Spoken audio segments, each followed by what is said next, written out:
Po duhet ta themi se besoj edhe aty në ekran e kemi. Duhet ta themi që nëse nuk do nëse do të ishte kapitullim qoftë për Izraelin, qoftë për Shtetet e Bashkuara të Amerikës, nëse do ndaleshin ato që konsiderohen proxy wars, luftrat me proxyt, me Hezbollahun apo me Hamasin apo me Houthit. Pra, Netanyahu edhe aty në ekran pak a shumë thot të njëjtën gjë. Do ishte Izraeli ka të drejtën e tij të ligjshme të vetëmbrohet. Ndërkohë, edhe programi nuklear është i panegociueshëm për Izraelin, sepse me program nuklear nuk ka të bëjë më me atë që zakonisht thuhet, thjesht me idenë e pasurimit apo programit vetvete, po ka të bëjë me fuqinë, me një leverage shumë të fortë në duart e Iranit nesër për të influencuar gjithë linjën e mesme. Po, ky është obsesioni i Benjamin Netanyahut me Iranin, i njëjti obsesion që Netanyahu ka patur edhe me Irakun e Saddam Huseinit. Duhet t'i kujtojmë shikuesve që lufta e vitit 2003 kundër Irakut, që ishte lufta e dytë, 23 vite më herët, u bë me të njëjtat justifikime. Edhe në atë kohë Benjamin Netanyahu u lërinte dhe thoshte që ne nuk mund ta lëmë regjimin e Saddam Huseinit të ekzistojë, përsa ko Saddam Huseini ka armë të shkatrimit në masë, që bëhet fjalë për armë kimike dhe bakteriologjike, që faktikisht Iraku nuk pati. Dhe ashtu sikur atëre lobi zionist kishte krijuar këtë gogolin e armëve kimike dhe të shkatrimit mas ndaj Irakut, Netanyahu përsërit të njëjtën teori edhe për Iranin, thotë që Irani ka armë të shkatrimit mas, Irani po prodhon bombën nukleare, dhe ne nuk duhet ta ndalojmë luftën, sepse po ndaluam ne luftën, ky do të jetë kapitullim. Kush është filozofia mbrapa që në anglisht quhet innuendo? Innuendo është term në anglisht ku hajduti gjithmonë akuzon hajdutin, sigurisht hajdut. Filozofia mbrapa kësaj mund të kuptohet lehtë nëse dikush studion jetën politike të Benjamin Netanyahut, dhe Netanyahu që në vitet 1988 i nxiste amerikanët për shkatrimin e Bashkimit Sovjetik si fillim, dhe më pas i nxiti ata për të shkatruar vende sikur Libia, Siria, Iraku, Irani, Sudani, Somalia. I ka qenë obsesioni i Netanyahut, cili na tregon në librin Lufta kundër terrorizmit, që ai boton në vitin 1995, është që Izraeli do të mbajë apartheid nuklear kundër botës muslimane. Dhe Netanyahu sigurisht thotë edhe në librin e tij, thotë ne nuk do ta lëmë botën islamike që të ketë armë nukleare, sepse po pati armë nukleare ne nuk e zhdukim dot atë. Pra, është një egërsi e kësaj bishës biblike izraelite, e cila kërkon që të zhdukim me miliona njerëz, sikur edhe i ka zhdukur, sidomos pas asaj që njihet si lufta kundër terrorizmit që zionistët me presidentin Bush të dytin nisën pas sulmeve të 11 shtatorit, por sigur ka treguar edhe një studim i Universitetit Brown i vitit 2023, lufta amerikane kundër Irakut, Pakistanit, Afganistanit, Libis, Sudanit, Somalis, Libanit e të tjerë, bëhet fjalë për deri në 2023-shin, shkaktoi 4.5 milion njerëz të vdekur. Vetëm në Irak, si pasojë e ndërhyrjes amerikane, vdiqën mbi 1 milion njerëz. Këtu nuk s'kishim arritur akoma në gjenocidin në Gaza. Dhe Netanyahu e kupton që nëse vendet islamike sikur Irani do prodhojnë bombën atomike, atëherë nuk do ketë më gjenocid, sepse Izraeli nuk do të bëjë dot më ato që bën, që zhduk edhe vret edhe bën gjenocid, nga që atëherë do të ketë balancë fortash. Dhe në këto momente Netanyahu është i gatshëm ta djegë botën, t'i vëj flakën gjithë njerëzimit, të shkaktoj krizën, ndoshta nga krizat më serioze ekonomike globale që prej luftës së dytë botërore, krize e cila do shkaktoj, sikur ka parashikuar edhe PMN-ja dhe organizatat të tjera, do të shkaktoj uri në vitin që vjen, që Bushit në përgjithë botën nuk po arrin që të blejnë dot tjera kimike. Netanyahu nuk e ka problem, sikur të vdesin me miliona njerëz, vetëm ai do që vendet islamike, sikur Irani, të thyhen, të rrëzohen regjimet dhe atyre mos t'i lejohet as material nuklear, por qëllime civile, nga që kjo për Netanyahun shihet si kërcënim, dhe i kërkon që vetëm Izraeli të posedoj armë shkatrimit të madh. Ndërkohë, Olc, ajo kthesa e menjëhershme e Trump dhe lajmi që ti përmende, postimi ku sipas ti ishim shumë afër një dilli, nga konspiracionist që dëgjojmë, do më thonë, paka shumë dhe me që jemi tek bomba bërthamore, u lidh me faktin që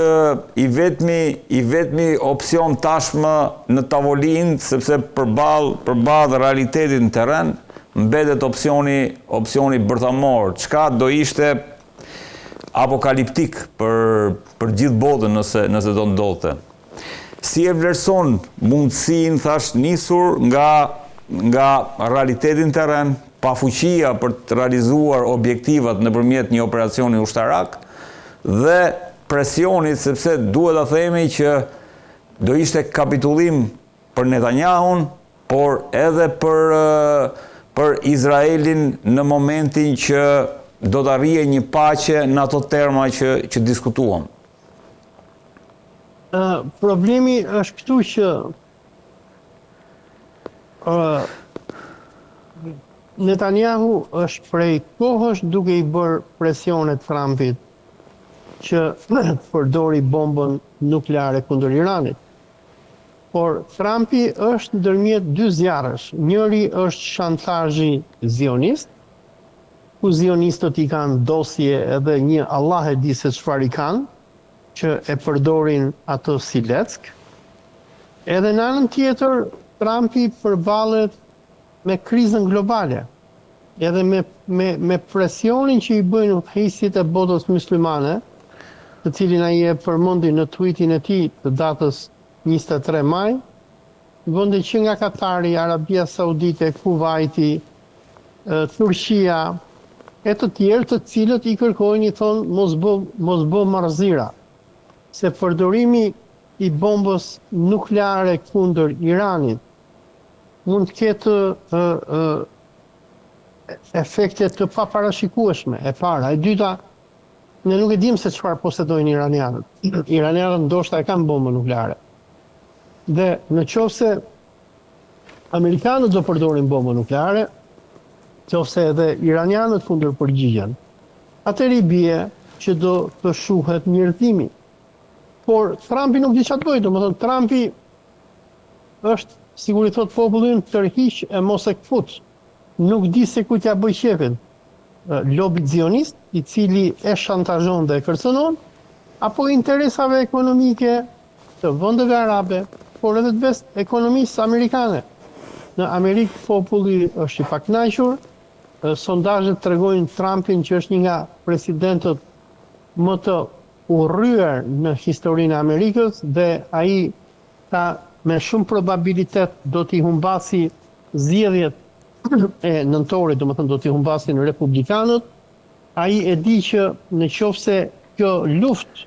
kundër Iranit vazhdon, apo lufta e sanksioneve vazhdon, në nëntor republikanët do të humbasin, demokratët rrezikojnë që të marrin Kongresin edhe Senatin. Edhe në qoftë se ata e marrin Kongresin edhe Senatin, Trumpin do ta përzën me shkelma nga presidenca, do t'i bëjnë impeachment dhe mund ta rrasin edhe në burg. Dhe ai e kupton që është ndërmjet dy rreziqeve, dhe në anën tjetër është ndeshur me rezistencën iraniane, me faktorin gjeografik të Iranit, ku Irani qëndron në kanalin e Hormuzit. Ai e provoi me iranianët në 40 ditë luftë, ku shpenzoi, nëse jam gabim, që të erohet faktën hapur rreth 30 miliard dollar duke përdorur të gjithë arsenalin e Amerikës dhe nuk I bëri dot atë gjë Iranit. Dhe ai nuk di çfarë bëj, domethënë ai është I dëshpëruar, ai është një person. Olsi, ndërkohë pash një manifestim dhe regjia duhet ta kem videon në Teheran ku qeveria zbulonte edhe atë raketën Hyper Shekan.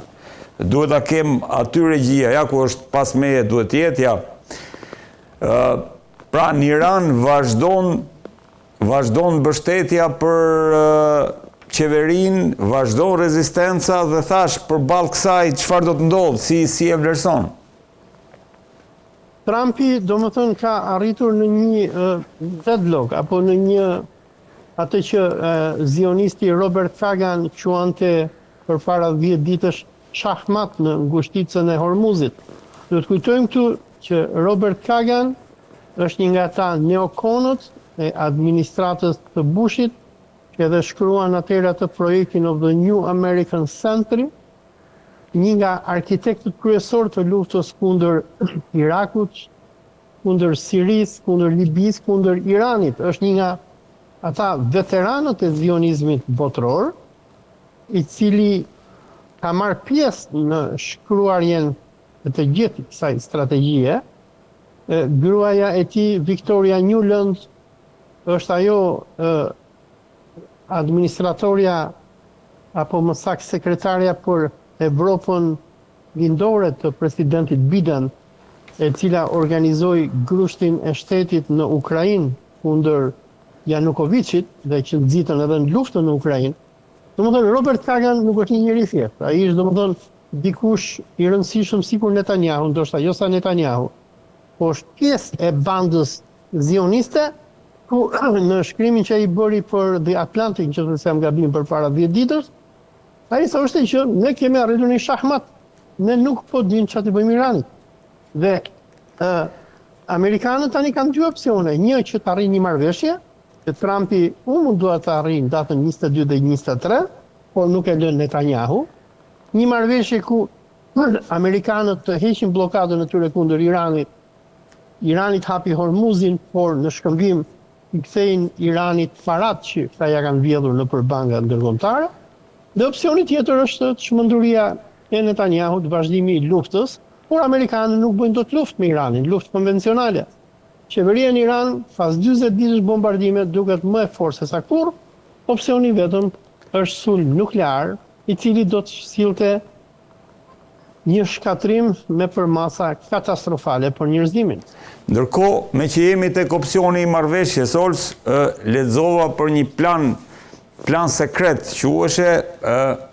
sino-pakistanez, kinezo-pakistanez, le të themi, për t'i dhënë fund luftës së Shtetet Bashkuara të Amerikës me Iranin, çka në temat përgjithshëm ishte me 5 pika, pas meje duhet të jenë disa nga pikat, po krye çështja ishte ajo që the ti, arritja e një paqe ku pjesë e kësaj paqe tashmë dhe armëpushimi të jenë edhe faktor të rëndësishëm siç është Rusia apo Kina. Pra, shpërndarje e influencës në lindjen e mesme, dobësim I prezencës amerikane në lindjen e mesme dhe fuqizim I prezencës ruso-kineze në lindjen e mesme. Si e vlerëson këtë mundësi dhe a ka lidhje kjo me takimin që është bërë në Pekin javën që shkoi? Tani Pakistani me Kinën po mundohen që t'japin fund konfliktit, nga që edhe Kina po vuan nga rritja e çmimeve të naftës, nga që një krizë globale do godiste edhe Kinën, dhe Pakistani si vend fqin që është me Iranin ka nevojë për një Iran stabil, nga që për Pakistanin armiku më I madh I Pakistanit është India. Po problemi është që kemi një aleancë zioniste, vehabiste dhe hinduiste, Indi, Izrael, Emiratet e Bashkuara Arabe, të cilat duan vazhdimin e konfliktit dhe mundësisht rrëdhimin e regjimit islamik që është në Iran. Kinezët duan paqe, nga që kinezëve u intereson paqja, për më tepër për kinezët Irani është shumë i rëndësishëm në projektin e një rrugë dhe një brezi që kinezët kanë ndërtuar ndër vite për të krijuar tregun e prodhimeve të tyre nëpër Azi, Afrikë dhe Evropë, por problemi është që nuk e pyet njeri Kinën me Pakistanin. Për sa kohë që Benjamin Netanyahu është në pushtet, për sa kohë që në Amerikë nuk ndodh një revolucion dhe të përmbyset regjimi zionist që sot e kontrollon Amerikën, ne do vazhdojmë që të shohim luftra pafund. Këto luftra nisën në vitin 1991 dhe tani jemi në vitin 2026, pra kemi 37 vite non-stop, apo në fakt 35 vite non-stop luft, më shumë se një çerek shekulli që zionistët i bëjnë duke përdorur qytetarët amerikanë, duke përdorur paran e taksa paguesve amerikanë, duke shkatruar ekonominë amerikane, duke shkatruar Evropën, duke shkatruar njerëzimin, duke shkatruar prosperitetin e këtyre vendeve myslimane që këto gëzonin në vitet 80 dhe 90 si pasojë e naftës, dhe çdo gjë bëhet për t'i bërë qefin një personi të çmendur, sikur Benjamin Netanyahu dhe grupi i zionistëve mesianik që qëndrojnë mbrapa tij. Olc, ndërkohë, pas parajmërimeve të shumta të Rusisë dhe ka ndodhur një nga sulmet më të mëdha, të paktën kështu e kanë përcaktuar ekspertët, ata që e kanë ndjekur me vëmendje luftën Rusi-Ukrainë, një nga sulmet më të forta dhe më të mëdha të Rusisë ndaj Ukrainës, dhe ja pas meje janë pamje të raketës Oreshnik, e cila është një raketë interkontinentale që ka mundësi edhe të mbushet me mbushje bërthamore. Si e vlerëson këtë akaparim të situatës në një kohë kur sikur dukej më e qetë dhe pritej edhe një farë armë pushimi midis Rusisë dhe Ukrainës, të paktën së fundmi? Situata nuk është më e qetë, biles domethënë ne jemi përqendruar shumë te Irani, por edhe lufta në frontin Ukrainës është shumë e egër. Datën 23 maj në darkë, ukrainasit goditën një hostel me student, dormitory sikur quhet në anglisht, në Luhansk, rajonin që Rusia ka aneksuar nga Ukraina, ku në këtë sulm, i cili u bë me drona dhe me raket, ukrainasit vranë 21 civil, shumica e tyre ishin vajza të reja që ishin studente. I përballur me këtë lloj sulmi kaq të egër edhe brutal, presidenti Vladimir Vladimirovich Putin nuk ishte opsion tjetër, dhe Këshilli i Sigurisë Kombëtare Ruse vendosi që do të përgjigjej ndaj këtij sulmi që u bë, dhe Rusia goditi me rreth 90 raketa dhe me qindra dron, qendra të ndryshme ushtarake në Ukrainë, ku ndër të tjera do të sulmohej edhe Kievi, ku nga fotot që kemi parë ne, rusët goditën me raketa hipersonike dhe balistike, ndër të cilat u përdor Oreshniku, u përdorën Kinzalët, dhe u përdor edhe ajo raketa tjetër Iskandar, ku goditën objekte ushtarake. Për personat që kanë parë videot dhe filmimet nga Kievi, sulmi që është ndërmarrë në Kiev i ngjan pak a shumë sulmeve që Irani ndërmerrte në Tel Aviv me ato raketat Khyber Shekan, ku janë shkatruar gjithë ato banesa në qendër të Kievit, ku sipas Ministrisë së Mbrojtjes së Rusisë u sulmuan qendra ushtarake të regjimit të Kievit. Po, do të them që lufta nuk po përfundon, dhe lufta ka hyrë në një fazë shumë kritike,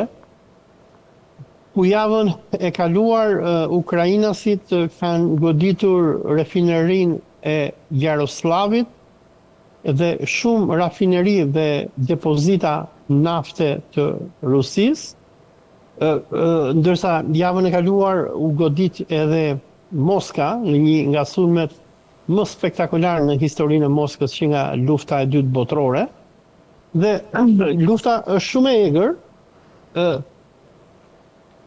po të dëgjosh mediat ruse ka një tërbim nga pala e qytetarëve rus me atë që po ndodh. Shumë strateg ushtarak, analist nëpër media kërkojnë që Rusia të përdori bombën nukleare. Është një nga ish këshilltarët e presidentit Putin, profesor Karaganov, i cili që prej nisjes së luftës në mënyrë të përsëritur kërkon që Rusia të përdori bomba strategjike nukleare, ku të godasi qendrat e NATO-s nga ku koordinohen sulmet kundër Rusisë. Po deri në këto momente Putini, disa thonë nga frika, disa thonë nga kalkulimet që ai bën etj, nuk po reagon. Po duhet kujtojmë që javën e kaluar Rusia së bashku me Bielorusin kryen së bashku shtërvitje nukleare ushtarake, u ngritën raketa dhe u stimulua një sulm nuklear nga ana e Rusisë kundër kundërshtarëve të saj. Pra, lufta është shumë kritike, është shumë e keqe, dhe për më tepër me ndihmën e MI6-it britanik e CIA-s amerikane, ukrainasit po arrin disa suksese spektakolare, nuk po mbetet rafineri në Rusi pa u goditur nga dronat Ukrainës. Disa drona janë edhe long distance që fluturojnë me mijëra kilometra, dhe Rusia në mënyrë të vazhdueshme po dështon që t'i kapi këtë dron. Ndërsa rusët bëjnë avancime dhe kontrollojnë rajonet e Donbasit, të cilat i kanë pushtuar që nga viti 2021, dhe ukrainasit nuk kanë çfarë t'i bëjnë rusëve në Donbas. Rusia, me sa duket, është duke posuar një disfat të papar nga sulmet me dron, të cilave asnjë armat nuk ka çfarë t'i bëjë. Domethënë, ajo që po ndodh Rusisë në këto momente, për ata që ndjekin lajmet nga Libani, Izraeli ka pushtuar Libanin e jugut dhe është duke rrafshuar qytete dhe bërë masakra për ditë. Sërish Hezbollahi me sulmet me dron po i shkakton Izraelitëve sulmet fapara. Nuk e di se çka ka po përsëritet dëri, nuk e di. Po, regjia, shikon regjia. Po. Ndërkohë, Olc, si e shikon përveç se opsionit që ju sugjeruat, apo ish këshilltari Putin Karaganov sugjeroi që ishte opsioni i përdorimit të bombave taktike nukleare, si e vlerëson mundësinë e një përplasje të Rusisë me Europën në një kohë ku ajo stërvitje për cilën ti ju referove aktualisht mblodhi rreth 470.000 ushtarë pikërisht në kufi me këto vende. Si e shikon mundësinë që kjo përplasje të kthehet në një përplasje Rusi-Europë, apo Rusi-NATO në rastin konkret, sepse ato janë vende që janë NATO, dhe këtë duhet ta themi. Probabiliteti është shumë i madh. Duhet dim disa fakte. E para, Evropa po militarizohet në mënyrë agresive. Vende sikur Polonia, Çekia, Gjermania, Britania e Madhe, Franca, kanë rritur industritë e tyre të luftës. Vende sikur Gjermania, të cilat që prej luftës dytë botërore ishin detyruar që të mos ndërtonin më kurrë ushtri, tani në Gjermania është duke u militarizuar me ritmet ndoshta të luftës dytë botërore. Dhe Gjermania, sigur edhe kanë deklaruar politikanët e saj, në vitin 2030 parashikon që të jetë e gatshme për luftë. Britanikët janë duke u militarizuar në mënyrë agresive dhe me sa duket, sikur duket punët herët apo vonë, ne do kemi një luftë masive në Evropë ndërmjet Federatës Ruse edhe NATO-s. Se kur do ndodhi ky moment, nuk e dim. Britanikët që përdorin ukrainasit vazhdojnë që t'i provokojnë rusët me forma nga më të ndryshmet, që rusët të përgjigjen me një sulm taktik nuklear, ku më pas ndoshta britanikët të përdorin Gjermaninë apo Ukrainën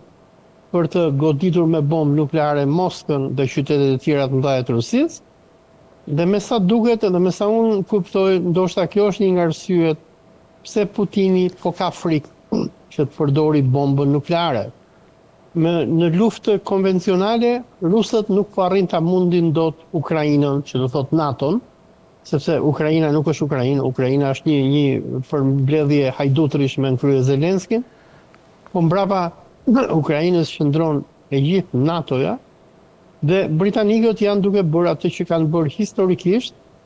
që nga koha e luftës së Krimes të vitit 1853, ku do fusnin në luftë dhe do mbështesnin Osmanët kundër rusëve, e deri sot e kësaj dite, apo edhe gjatë luftës së dytë botërore, ku në një farë mënyre e motivuan Hitlerin që të sulmonte Bashkimin Sovjetik, ata janë duke bërë të njëjtën gjë dhe sikur duken punët herët apo vonë, ne do të kemi një përplasje të madhe ndërmjet Rusisë dhe NATO-s, dhe kjo përplasje rrezikon që të ketë përplasje nukleare. Nga që sikur po shikohet deri në këto momente, Rusia po lodhet, Rusia po dëmtohet në mënyrë masive